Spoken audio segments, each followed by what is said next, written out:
This is the Holy Grail. Weber Q Magma Mount. Good morning, guys. This is an exciting day. We are upgrading the grill on Witness. I have had a storied relationship with both grills. Kuma, Magma, expensive and not a lot of heat control, a lot of reasons. So this morning I'm going to unbox this guy. This is the Weber Q. So let's get into it and get it out of this box.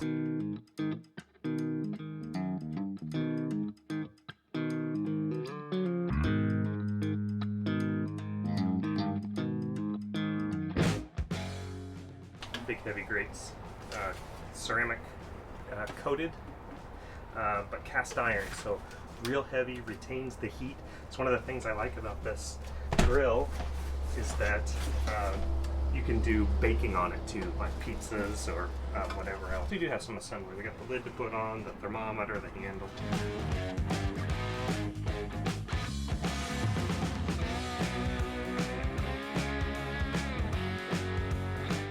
Drip tray, igniter with a AAA battery, knobs, handles, hardware, thermometer. I bought some extras of this. The one thing on a boat is these will blow away, so I usually put like a rock inside there.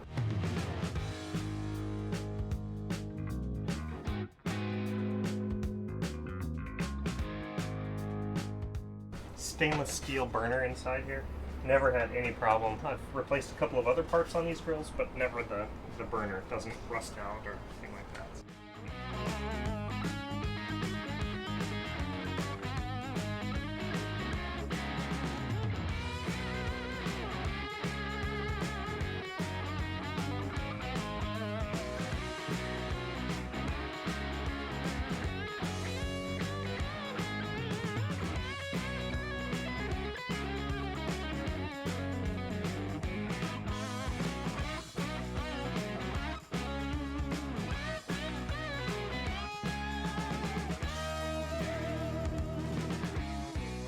Well, there you go, fully assembled in about 10 minutes.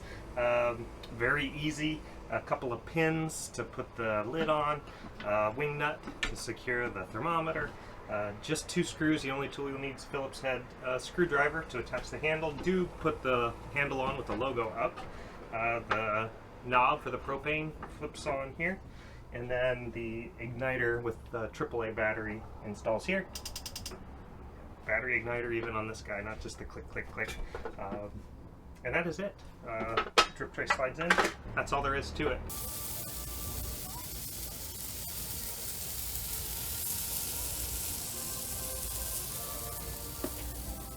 A day later, different Amazon box, I received my Magma rail mounts. These are the extended horizontal round rail mounts. We're going to adapt them for use with this Weber Q.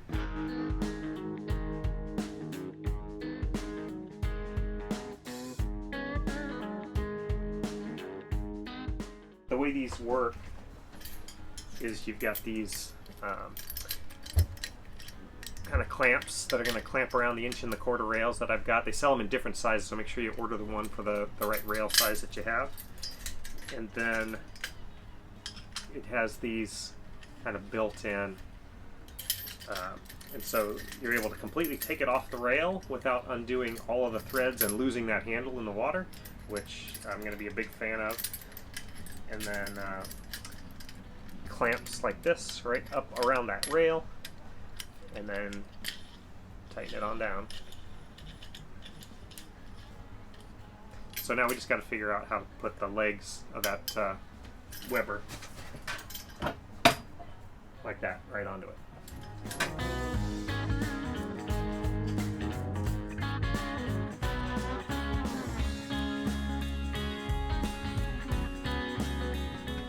Alright, so I figured out a slick way to adapt these Magma rail mount extended grill brackets to the Weber Q. So it does require drilling an extra hole in the stainless and buying some hardware. So ran down to Ace Hardware this morning and picked up some stainless fasteners, and I'll show you how I drilled this and how we put it on here. Pretty simple, really. Just one hole and then bolt it all together. But let me take you through it. First, we need to mark for where we're going to drill this hole. And what I did was use the factory hole, the last one on the end of the bracket here, for the back leg of the grill. So it goes right here. And I mounted this so that it misses these rubber bump out pads right here. So this one will be centered on this foot. And then we need to mark for where to drill this end of this leg. There's a large hole here where you have access to the bolt that holds on the rail mount. So we pop this rubber cover off and then mark for where to drill the hole. And actually this stainless drills pretty easy.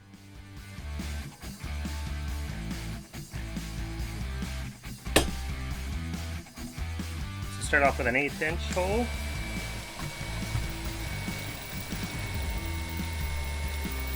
And step it up to 1/4.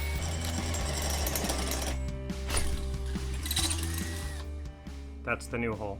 So this is the big hole where the bolt for the bracket goes on, and this is the new hole. This is the other hole that we're going to use. It's the factory one from the very end. And that's all there is to it. That's all the modification you got to do. We're now ready to drill the holes in the base. So again, I just want to miss these rubber bumpers that are on here, and otherwise center them on the feet. And so I just kind of line it up, mark for where it goes, and drill.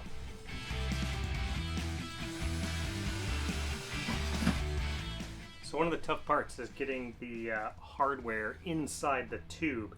So I went with stainless steel 1/4 bolts, and on the factory end it's no problem. There's a big hole here, you just pop the bolt through, no problem.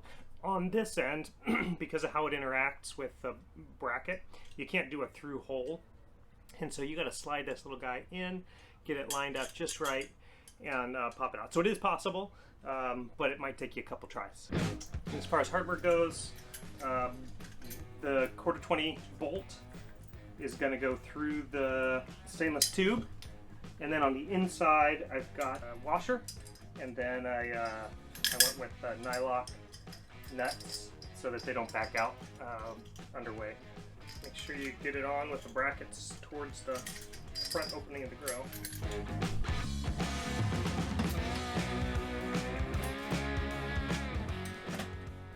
Lines up perfect. The washer and the nuts. This end is easiest because it's got access, so you can use a ratchet.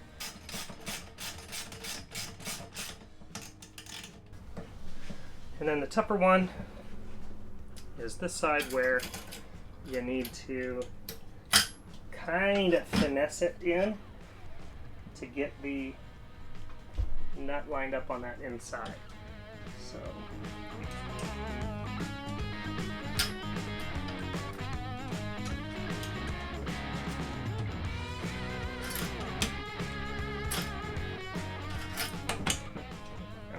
so to tighten this second side, you need to get it started and then jam a screwdriver in this end to hold the top of the nut from rotating while I grab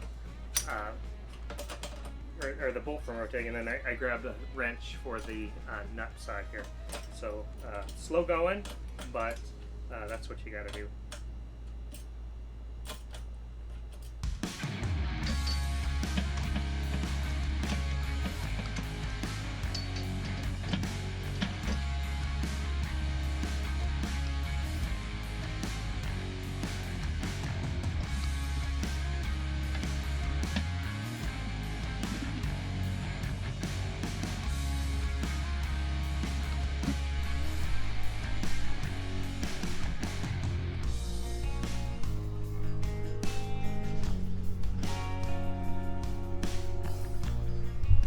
Other thing I like about this setup is it's quick to get on and off the rail, but then also if you have a need for dockside grilling, like there's some picnic tables and you want to set up to grill out there, These brackets just kind of fit over the edge of the table, and the grill is really stable sitting just on those rails.